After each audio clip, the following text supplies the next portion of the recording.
S'agissant de la surconsommation des crédits pour certaines institutions et la sous-consommation des crédits pour d'autres, un nombre important d'honorables députés ont manifesté leurs inquiétudes concernant le dépassement budgétaire de certains ministères. Qu'il nous soit permis de relever ici le caractère contraignant de certaines dépenses et la sensibilité de certains ministères. C'est le cas notamment des ministères concernés par ces dépassements. À titre illustratif, concernant le ministère de la Défense et celui de l'Intérieur,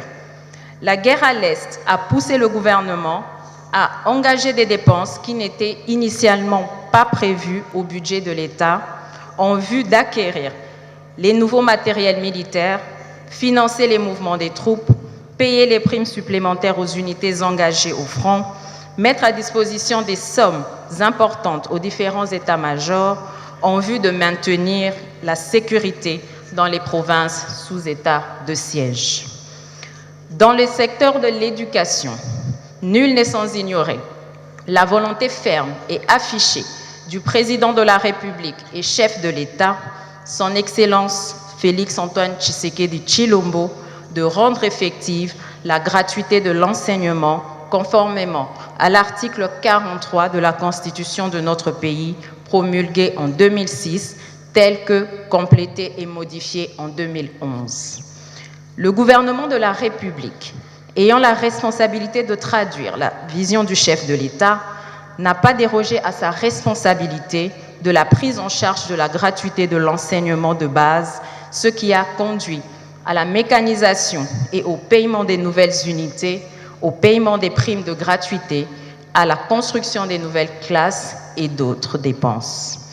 Toutes ces actions ont conduit au dépassement des crédits alloués au ministère de l'enseignement primaire, secondaire et technique. S'agissant de la mise à disposition d'un montant prévu de 300 milliards de francs congolais par le ministère des Finances au profit du Bureau central de coordination BCECO en sigle, cette allocation a été décidée suite à des excédents budgétaires réalisés jusqu'en fin juin 2021 dans le seul but d'isoler cette somme en vue de financer des projets d'investissement du gouvernement central. C'est pour cette raison que ce compte s'intitule BCECO-intervention du gouvernement. Ces fonds ont permis, entre autres, le financement en cours des infrastructures, des Jeux de la francophonie, la construction du palais présidentiel de Mangalema, la construction des routes,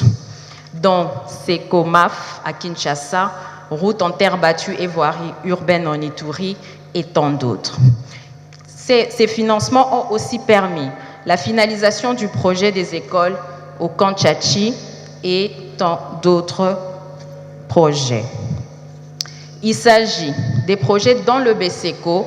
organe technique sous tutelle du ministère des Finances et maître d'ouvrage délégué.